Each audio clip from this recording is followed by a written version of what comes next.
penuh sukacita. Haleluya. Amin. Silakan duduk Bapak Ibu dan saudaraku yang dikasihi Tuhan.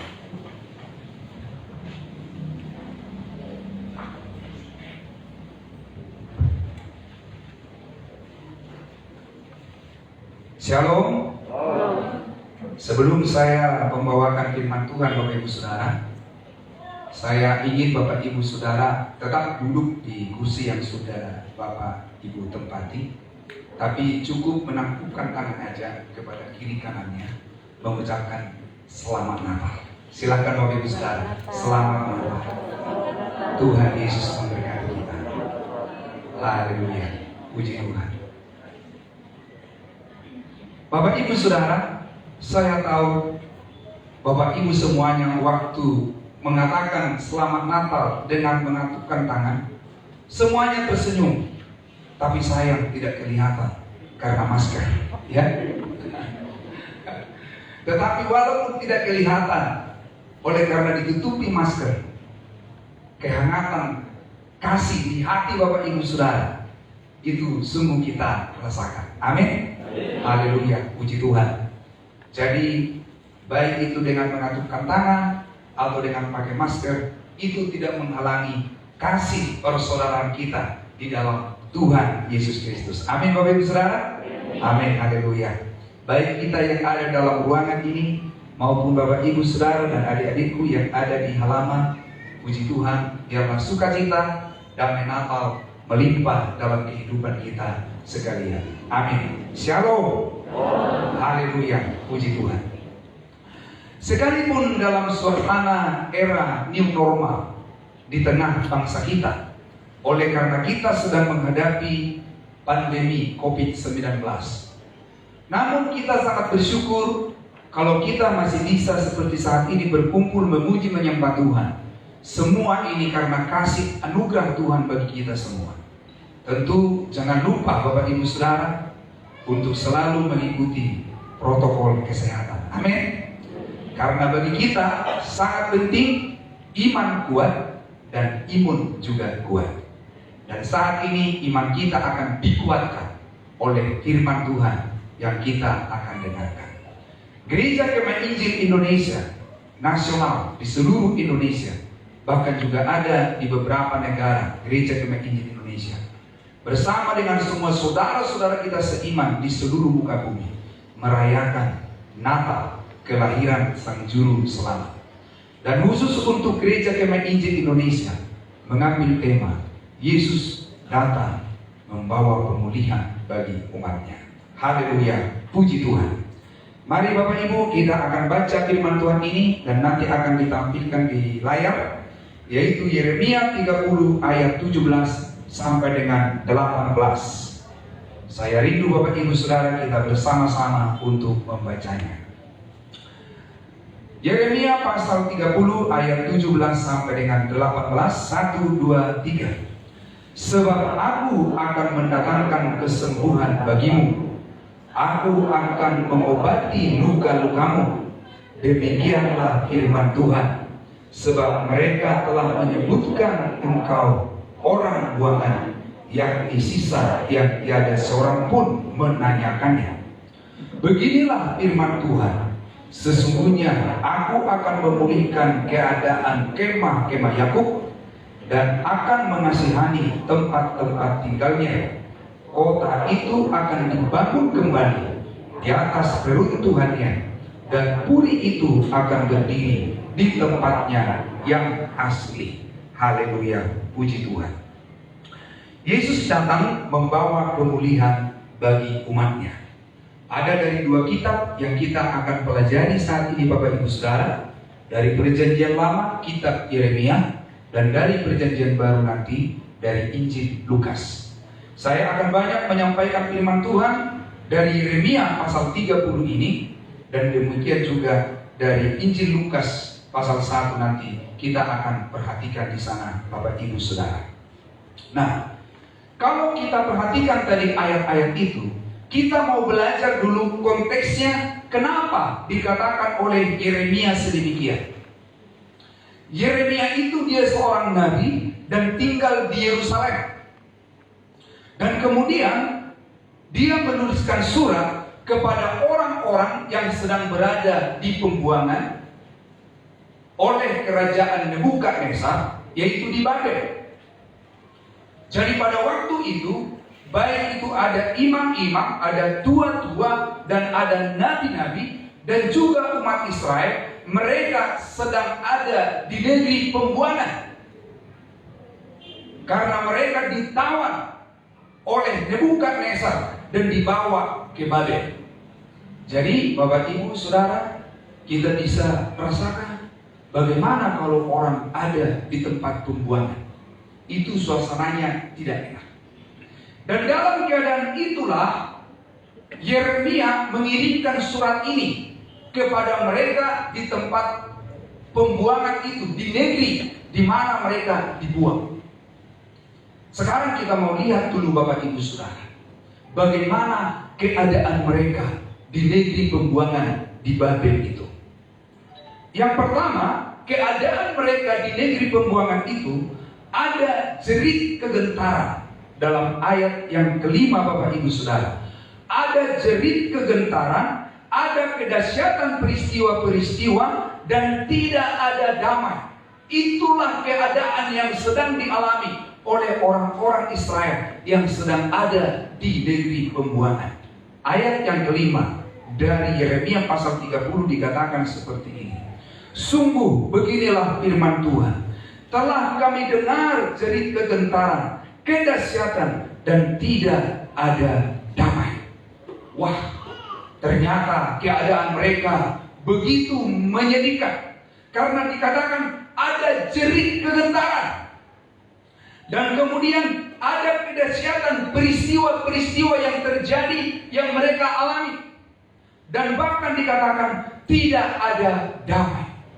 Apakah Bapak Ibu bisa membayangkan kalau tidak ada damai, apa yang terjadi? Yang terjadi adalah keributan, tidak ada ketenangan, tidak ada keamanan. Bagaimana kita bisa hidup kalau keadaan kita tidak damai, kalau keadaan kita tidak aman? Ternyata itulah yang dialami oleh orang Israel di pembuangan itu. Mereka tidak ada damai. Kemudian apalagi yang mereka alami Bapak Ibu Saudara, supaya kita mengerti alur dari firman Tuhan ini. Setiap muka berubah jadi pucat. Ayat yang ke-6. Cobalah tanyakan dan selidiki, adakah laki-laki melahirkan? Mengapakah setiap laki-laki kulihat tangannya ada di pinggangnya seperti seorang perempuan yang melahirkan? Mengapakah setiap muka berubah menjadi pucat? Ini menggambarkan situasi keadaan yang terjadi yang mereka alami. Wajah mereka berubah menjadi pucat. Apakah Bapak Ibu pernah wajahnya pucat? Ya pernah. Saya pucat dulu karena pernah mengalami sakit, pernah juga mengalami berita yang menakutkan, akhirnya takut dan akhirnya pucat. Keadaan orang Israel, wajah mereka berubah menjadi pucat. Dan kemudian waktu kesusahan yang tiada taranya, kesusahan itu begitu berat, bahkan tiada taranya. Dalam ayat yang ke-7 dikatakan begini, hai, alangkah hebatnya hari itu, tidak ada taranya. Itulah waktu kesusahan bagi Yakub, tetapi ia akan diselamatkan daripadanya. Jadi Bapak Ibu Saudara, bangsa yang sedemikian itu membutuhkan pertolongan. Bangsa yang sedemikian itu membutuhkan pemulihan. Mereka tidak ada kekuatan, tidak ada orang lain yang bisa menolong mereka dalam keadaan sedemikian di pembuangan itu. Mereka mengharapkan pemulihan. Kemudian kalau kita perhatikan Bapak Ibu Saudara di firman Tuhan ini, apa janji Tuhan kepada mereka? Apa janji Tuhan kepada umat Israel ketika mengalami hal yang sedemikian itu? Allah berjanji akan memberi pemulihan. Nah, di ayat yang ketiga dikatakan seperti ini Bapak Ibu Saudara. Sebab sesungguhnya waktunya akan datang, demikianlah firman Tuhan, bahwa aku akan memulihkan keadaan umatku Israel dan Yehuda, firman Tuhan, dan aku akan mengembalikan mereka ke negeri yang telah kuberikan kepada nenek moyang mereka, dan mereka akan memilikinya. Ada janji Tuhan untuk memberikan pemulihan kepada mereka, Bapak Ibu Saudara. Kalau kita perhatikan janji-janji Tuhan, di mana Tuhan datang memulihkan umatnya di negeri pembuangan itu, Tuhan berjanji Tuhan akan menyelamatkan. Allah berjanji memberi pemulihan, di mana Tuhan akan memberi ketenangan. Di ayat yang ke-10 dikatakan, maka engkau janganlah takut, hai hamba-Ku Yakub. Demikianlah firman Tuhan. Janganlah gentar, hai Israel, sebab sesungguhnya Aku menyelamatkan engkau dari tempat jauh dan keturunanmu dari negeri pembuangan mereka. Yakub akan kembali dan hidup tenang dan aman dengan tidak ada yang mengejutkan. Di dalam keadaan yang sedemikian, Allah berjanji untuk menyelamatkan, untuk memberikan ketenangan. Yang tadinya gentar, yang tadinya gelisah, yang tadinya sudah pucat, tapi Allah berjanji, Dia datang untuk menyelamatkan, Dia datang untuk memberikan ketenangan. Bahkan Allah berjanji, Tuhan hadir untuk menyertai. Ayat yang ke-11, sebab Aku menyertai engkau, demikianlah firman Tuhan, untuk menyelamatkan engkau. Segala bangsa yang keantaranya engkau kuserahkan akan kuhabiskan, tetapi engkau ini tidak akan kuhabiskan. Aku akan menghajar engkau menurut hukum, tetapi Aku sama sekali tidak memandang engkau tak bersalah. Bapak Ibu Saudara, kita lihat janji pemulihan dari Tuhan, bahwa Allah datang untuk menyertai. Dalam keadaan yang sedemikian gentar dan sedemikian sulit, Allah datang berjanji untuk menyertai. Apalagi janji pemulihan dari Tuhan. Tuhan mendatangkan kesembuhan. Ayat yang ke-17, sebab Aku akan mendatangkan kesembuhan bagimu, Aku akan mengobati luka-lukamu. Bapak, Ibu, dan saudaraku yang dikasihi Tuhan, mungkin kita bertanya, mengapa umat Tuhan mengalami hal yang sedemikian? Apa maksud Tuhan mengizinkan masa-masa yang sulit seperti itu? Apakah Tuhan tidak mengasihi umatnya sehingga membiarkan untuk dibawa menjadi tawanan di negeri pembuangan? Apakah Tuhan tidak peduli kepada mereka sehingga mereka begitu menderita di negeri pengasihan itu? Allah setia, Allah mengasihi, Allah punya maksud, Allah punya tujuan. Sekarang kita mau lihat, apa maksud Tuhan mengizinkan umatnya mengalami berbagai keadaan? Apa maksud Tuhan mengizinkan hal itu terjadi? Sebab tidak ada sesuatu yang terjadi di muka bumi ini tanpa sepengetahuan Tuhan. Tidak ada sesuatu yang terjadi di muka bumi ini kalau bukan seizin Tuhan. Dan tidak ada sesuatu yang terjadi di muka bumi ini kalau Tuhan tidak punya maksud atau tujuan. Semua Tuhan punya tujuan. Karena Allah itu Dia berdaulat, Dia punya otoritas atas segala sesuatu. Mari kita lihat Bapak Ibu Saudara, apa maksud Tuhan mengizinkan umatnya mengalami berbagai penderitaan itu? Supaya insaf hajaran itu karena dosa dan kesalahan yang banyak dari umat Israel. Ternyata umatnya banyak melakukan kesalahan. Ternyata umatnya banyak melakukan dosa. Sehingga Tuhan izinkan masuk ke negeri pembuangan. Dengan tujuan apa? Bukan supaya hancur di sana enggak, tapi supaya insaf, supaya sadar bahwa kamu banyak mengalami kesalahan, banyak kamu melakukan dosa, banyak kamu melakukan kejahatan. Sudah dinasihati tetapi tidak kau pedulikan. Harus diizinkan masuk ke negeri pembuangan, baru benar-benar mengerti betapa sakitnya di negeri pembuangan itu. Supaya insaf bahwa ini diizinkan karena kesalahan, karena dosa-dosa yang begitu banyak. Ayat 14 dan 15 dikatakan begini, semua kekasihmu melupakan engkau, mereka tidak menanyakan engkau lagi. Sungguh Aku telah memukul engkau dengan pukulan musuh, dengan hajaran yang bengis, karena kesalahanmu banyak, dosamu berjumlah besar. Mengapakah engkau berteriak karena penyakitmu, karena kepedihanmu sangat banyak, karena kesalahanmu banyak, dosamu berjumlah besar, maka Aku telah melakukan semuanya ini kepadamu. Wah, ternyata karena banyak dosa, banyak pelanggaran, akhirnya Tuhan mengizinkan hal yang sedemikian yang dialami oleh bangsa Israel supaya insaf dan sadar. Selain daripada supaya umatnya insaf dan sadar, maksud Tuhan mengizinkan berbagai persoalan pergumulan terjadi yang dialami umatnya supaya umatnya mengabdi kepada Tuhan. supaya mengabdi kepada Tuhan. Ternyata dengan kekuatan sendiri tidak mampu menghadapi berbagai peristiwa keadaan. Kita sangat butuh Tuhan. Oleh karena itu kita harus mengabdi kepadanya. Kita harus menghormati Tuhan. Kita harus menyembah Dia. Ternyata tujuan Tuhan mengizinkan masa-masa yang sulit, masa-masa yang sukar, supaya umatnya selain insaf akan dosa-dosanya, sadar dan bertobat, tapi supaya umatnya juga mengabdi kepada Tuhan. Dalam ayat yang ke-9 dikatakan sedemikian. Mereka akan mengabdi kepada Tuhan Allah mereka, dan kepada Daud raja mereka yang akan kubangkitkan bagi mereka. Jadi Bapak Ibu Saudara, tujuan Allah mengizinkan itu supaya umatnya kembali insaf dan mau mengabdi kepada Tuhan. Apalagi maksud tujuan Tuhan mengizinkan masa-masa yang sulit, supaya nyanyian syukur kepada Tuhan terdengar dari umatnya. Ayat yang ke-19. Nyanyian syukur akan terdengar dari antara mereka, juga suara orang yang bersukaria.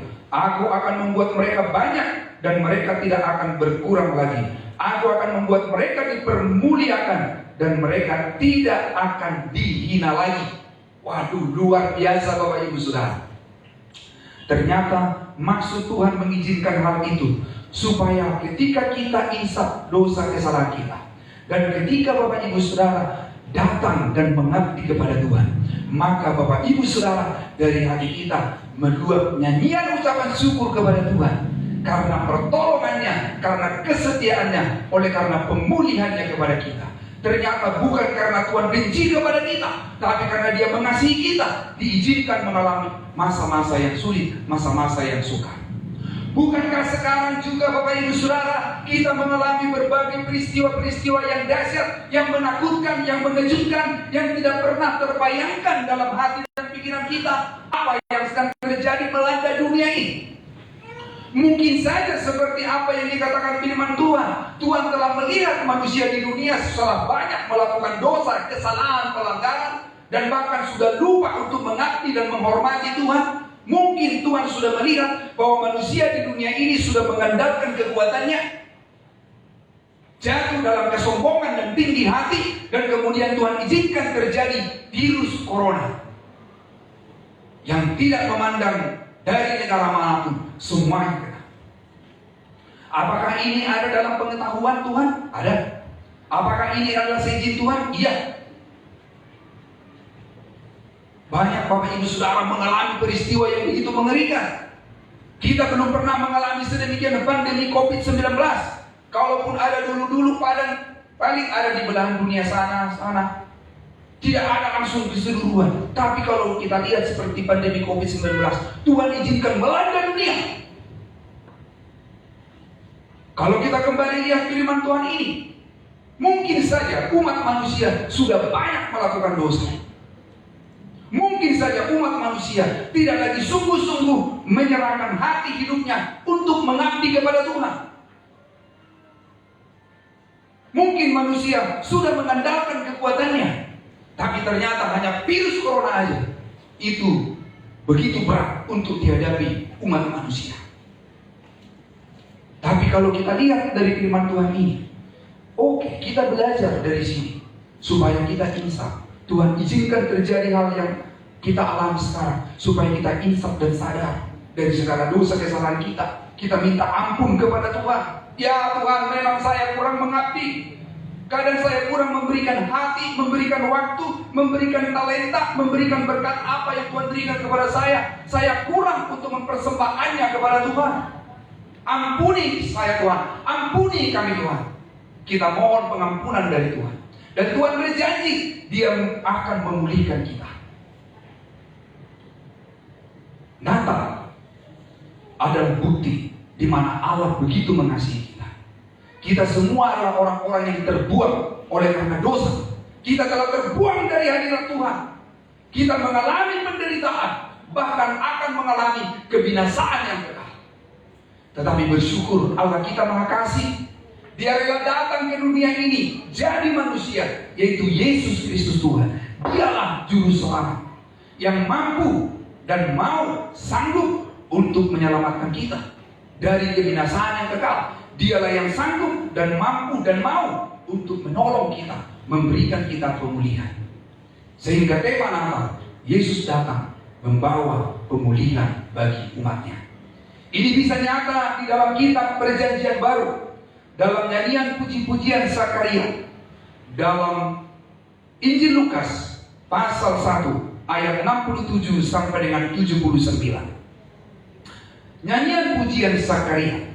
Dan Zakaria ayatnya penuh dengan Roh Kudus, lalu bernubuat, katanya, terpujilah Tuhan Allah Israel, sebab Ia melawat umatnya dan membawa kelepasan baginya. Ia menumbuhkan sebuah tanduk keselamatan bagi kita di dalam keturunan Daud hambanya itu, seperti yang telah difirmankannya sejak purbakala oleh mulut nabi-nabinya yang kudus, untuk melepaskan kita dari musuh-musuh kita dan dari tangan semua orang yang membenci kita, untuk menunjukkan rahmatnya kepada nenek moyang kita, dan mengingat akan perjanjiannya yang kudus, yaitu sumpah yang diucapkannya kepada Abraham, bapa leluhur kita, bahwa Ia mengaruniai kita, supaya kita terlepas dari tangan musuh, dapat beribadah kepadanya tanpa takut, dalam kekudusan dan kebenaran di hadapannya seumur hidup kita.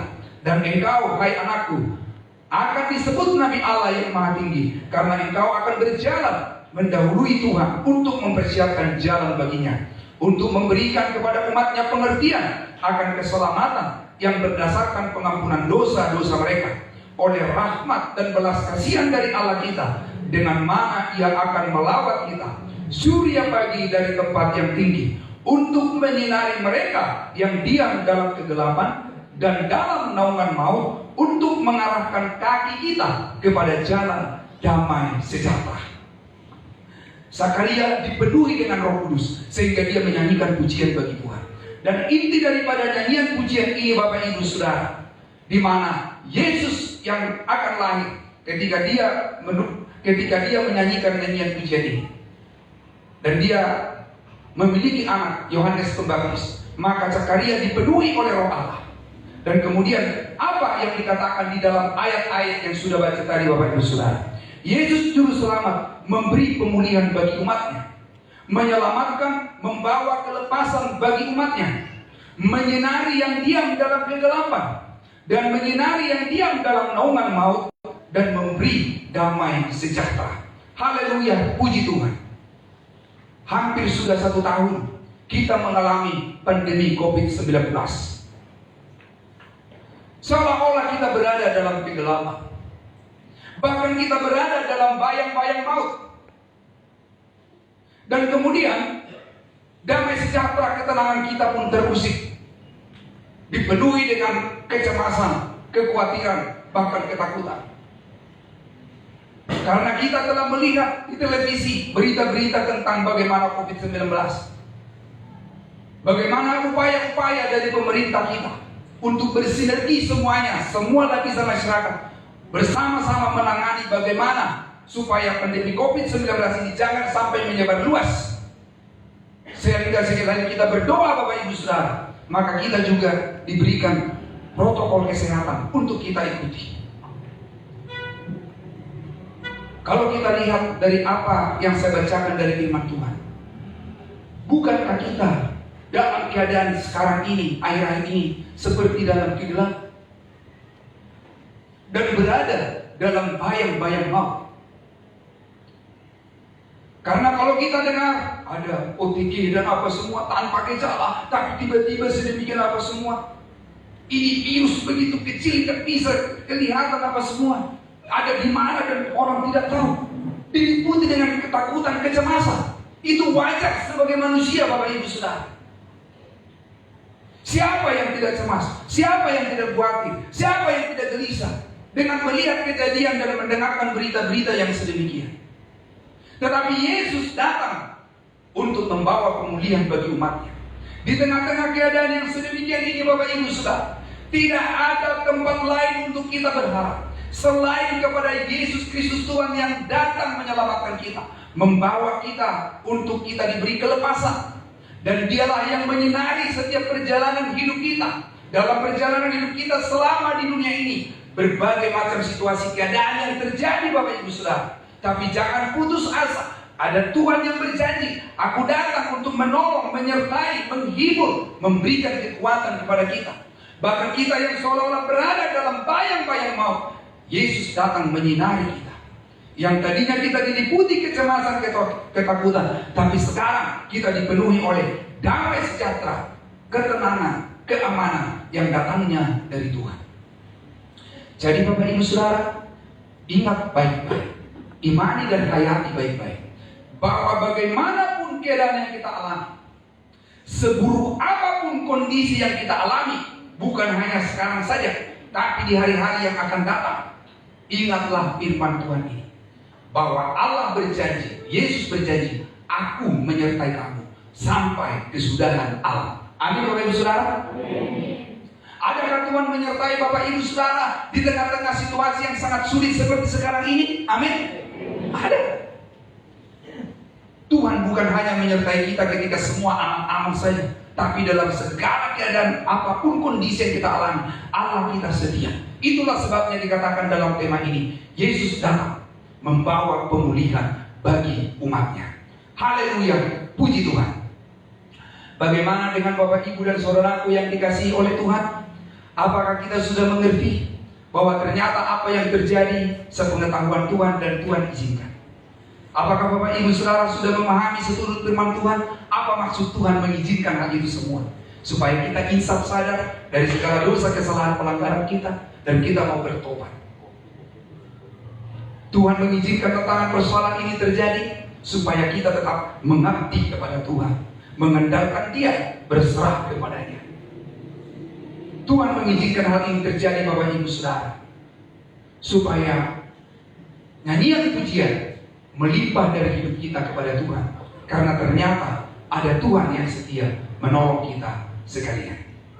Dan kalau kita perhatikan di dalam subtema dari perayaan Natal GKI, Gereja Kemah Injil Indonesia, dikatakan seperti ini: melalui momentum Natal, GKI bangkit dan mengalami pemulihan dari berbagai aspek kehidupan sebagai dampak pandemi COVID-19. Jadi Bapak Ibu Saudara harus bangkit. Tidak boleh terpuruk dengan keadaan ini. Bersyukur Tuhan yang memberikan kita pemulihan. Dia yang berjanji menyertai dan menolong kita. Tuhanlah yang sanggup memulihkan seluruh aspek kehidupan kita Bapak Ibu Saudara. Yakin dan percayalah bahwa Tuhan Yesus yang kita rayakan kelahirannya pada saat ini, Dialah Allah yang sangat mengasihi kita, yang menyelamatkan kita, memberikan kita ketenangan, dan juga memberkati kita sekalian. Amin. Tinggal beberapa hari lagi kita akan melewati tahun 2020, dan oleh kasih dan kemurahan Tuhan, maka kita juga diperkenankan memasuki tahun yang baru 2021. Percayalah, Yesus hadir senantiasa dalam kehidupan kita sekalian. Dengan demikian, atas nama pribadi dan keluarga, saya mengucapkan selamat hari Natal untuk kita sekalian, dan selamat menyongsong tahun baru 1 Januari 2021 penuh damai dan sukacita yang dari Tuhan Yesus yang datang memulihkan umatnya. Tuhan Yesus memberkati kita. Shalom. Mari kita berikan tepuk tangan bagi Allah kita. Mari kita berdoa.